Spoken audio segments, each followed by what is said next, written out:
Wink News on the scene of breaking news at 5. Cape Coral police are searching for a boy who may be injured and in danger. We have a live report in 60 seconds and new at 5. I have faith that somebody else is going to die at the hands of the EMS.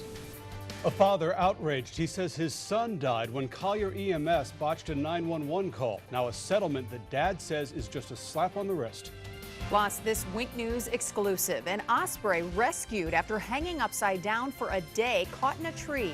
We've been flooded with requests. New at 5, Wink News has new information on the bird's condition. And a call for action consumer alert. Wink News uncovers some new TVs are watching your every move. All new tonight. We expose how companies are tracking you and using your information. Boy, the radar was lit up between 3 and 4 today. Fortunately, not as active right now. If you have any plans outside, be driving around or just outside trying to enjoy the weather, there is this broken band of rain that is still working its way through the region, but it is not containing strong thunderstorm activity now as it was earlier. But there's rain coming into Port Charlotte, Northport. There's some rain south of Punta Gorda on Route 41 and 75. So from Edgewater northward and westward, light to moderate rain there. LaBelle, Alva dry now. Some heavier rain in Alva earlier. Lehigh Acres, there's that cell on you, and it's quieting down around the lake with some rain in the vicinity of Immokalee. I'll have more coming up. Jim, thank you. Breaking right now at 5, a standoff underway in Cape Coral. Police have surrounded the home of a suspected man on the run. Law enforcement officials say 31-year-old Jonathan Smittle was in a hit-and-run crash overnight in Polk County with his 8-year-old boy in the car. Witnesses told police that Smittle took off with his boy limping at his side. Wink News reporter Matt Doherty live on Southwest 11th Place in the Cape. Matt, what's happening there now? Yeah, Chris, we've got a big update for you right now. We've just confirmed with police that the little boy is inside the house. Police do not know his condition. They have also confirmed to us that they have made contact with the suspect via telephone. Again, they still don't know what the condition of the boy is this hour, though he is inside. Now, police showed up at that home over there just a little after 3 o'clock this afternoon. And since that time, a lot's happened over there outside of the home where the suspect lives. Police have roped off a little more than a half a block as other tactical units have surged on the street, not just collecting on the front side of the home, but also on the back. Now, we watched as one of the officers grabbed a rifle and sped to the back of the home earlier, but we still aren't sure exactly what's happening inside. Now, here's what we know about the suspect. He's 31-year-old Jonathan Smittle. He's been arrested twice so far this year, once in February and again in March. Both of them were for DUI. Now, if Little was indeed in that crash overnight, he would have been driving on a suspended license. Again, we do know that Smittle is inside that house and he has been communicating with police via telephone. We also know that that 8-year-old boy, Christopher Smittle, is inside the house this hour, though we do not know his condition right now. Of course, we're going to continue to follow the story, bring you the latest updates at 6 o'clock. But for now, we are live in Cape Coral this hour. Matt Doherty, Wink News Now. Matt, thank you. Also breaking right now, we have brand new pictures of the man who robbed a SunTrust bank in Lee County this afternoon. Surveillance photos show a man in a plaid shirt, shorts, and that floppy hat. This happened just before 3 o'clock at the SunTrust, right at 41 and Sanibel Boulevard in San Carlos Park. Let's get a live look at the scene now. Detectives still out there collecting evidence. Witnesses say the bank robber was last seen going north on 41. If you know anything about this, you're asked to call Crime Stoppers. New at 5, instead of a massive fine, Collier County might be able to settle with the state for accusations they botched a 911 call that led to a man's death. Chaz Minor died in December of 2012. As part of the settlement, Collier would have to upgrade the EMS services. Wink News reporter Nicole Papageorge spoke to the man's father, who says that should have happened years ago. This is hard to believe. This is incredibly hard to believe.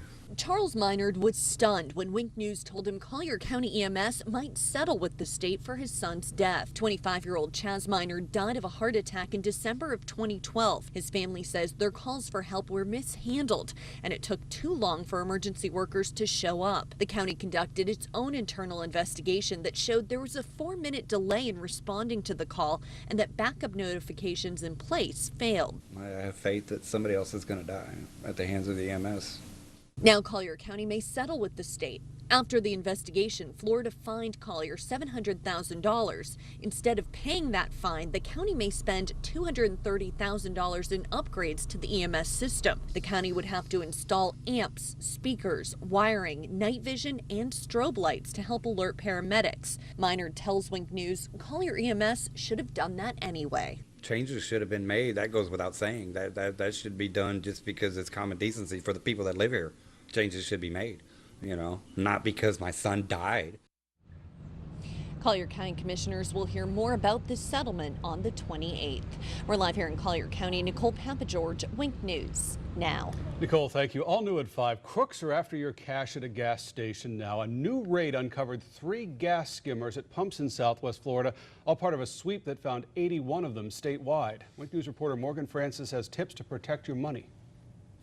It just makes it easy to just have the card and pay for this, pay for that. 55 years old, I have never used a credit card. Richard Hafner says cash is the way to go. For him, it's the safest way to pay. Tom Smith, on the other hand, says when he gets to the pump, even though he knows about skimmers, he uses his card Every time. The Florida Department of Agriculture found 81 skimmers at Florida gas stations in a statewide sweep, including 2 in Lee County and 1 in Charlotte. The Lee County Sheriff's Office says they found 3 more in the past week and a half alone. They found a skimmer at this gas station. I hope, oh man, now I'm worried. I just used my credit card. Smith felt uneasy until we told him the skimmer was removed. Hafner left the station without a care in the world.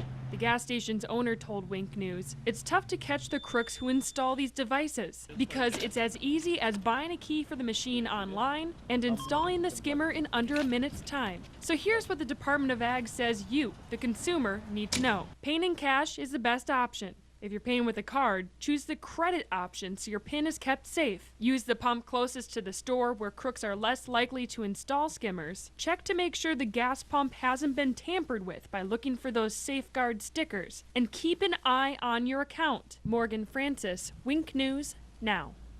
And the Lee County Sheriff's Office says skimmers have been a major problem around here since 2003, and it's not slowing down anytime soon. Also from Wink News at 5, developing right now, an American held hostage by al-Qaeda killed in a U.S.-led drone strike. The president made the announcement and apologized in a special report carried here on Wink News. He says the strike also killed an Italian hostage. Wink News reporter Brooke Silva Braga is live in Washington, D.C. And Brooke, what was the original target of the attack? Well, the original attack were militants, and Chris and Lois, President Obama today said he takes full responsibility for the strike, which, though aimed at those militants, killed an innocent American. Flowers and yellow ribbons mark the Maryland home of Dr. Warren Weinstein, one of 2 hostages accidentally killed in a U.S. drone strike. I profoundly regret what happened. On behalf of the United States government, I offer our deepest apologies. The drone strikes were conducted in January along the Pakistan-Afghanistan border, the operation targeting an al-Qaeda compound. My name is Warren Weinstein. Dr. Weinstein was an aid worker captured in Pakistan and held by al-Qaeda since 2011. Also killed was Giovanni Laporto, an Italian held hostage since 2012. The president said the U.S. did not know hostages were being held at the compound. I cannot begin to imagine the anguish that the Weinstein and Laporto families are enduring today. I realize that there are no words that can ever equal their loss. The Obama administration is conducting a review of the strikes. The Weinstein family released a statement saying, "We look forward to the results of that investigation, but those who took Warren captive over 3 years ago bear ultimate responsibility." The family also blamed the Pakistani government for not doing enough to help free Weinstein after all the humanitarian work he had done for the people of that country. Yesterday, President Obama personally called Weinstein's wife, Elaine, and today the White House said the family would be offered compensation. In Washington, Brooke Silva Braga, Wink News Now. Brooke, has this prompted any changes in policy at all? Well, not yet, but that is what the investigation into this is supposed to possibly change. And one Republican Congressman, Duncan Hunter, today said, quote, "It was a result of failures of communication between government agencies." The White House responded that this is a part of the world where it's impossible to know exactly what's going on. Lois. All right. Thank you very much for that report. Well, right now, Treeline Avenue is back open in Fort Myers after a natural gas leak caused a closure this morning. Fort Myers police tell Wink News a construction crew ruptured the line. They've since worked to fix the leak and reopen the road. Now at 5, Wawa has officially opened in Southwest Florida. The popular convenience store chain gas station from up north cut the ribbon on Lee County's first of 3 locations this afternoon. Governor Rick Scott was in town to celebrate the 120 new jobs at the store. There was even a friendly sandwich making contest between Fort Myers Police and the fire department. And as part of its opening, coffee is free for the next 11 days. I have to have one of these. This is like a drug. And they're just so customer oriented. I mean, they care. And for the next week, up to $15,000 of hoagie proceeds will go to the Harry Chapin Food Bank. Well, Wink News is just getting started. Coming up after the break, an update about the osprey you saw rescued live 24 hours ago. She spent a whole day stuck upside down in a tree.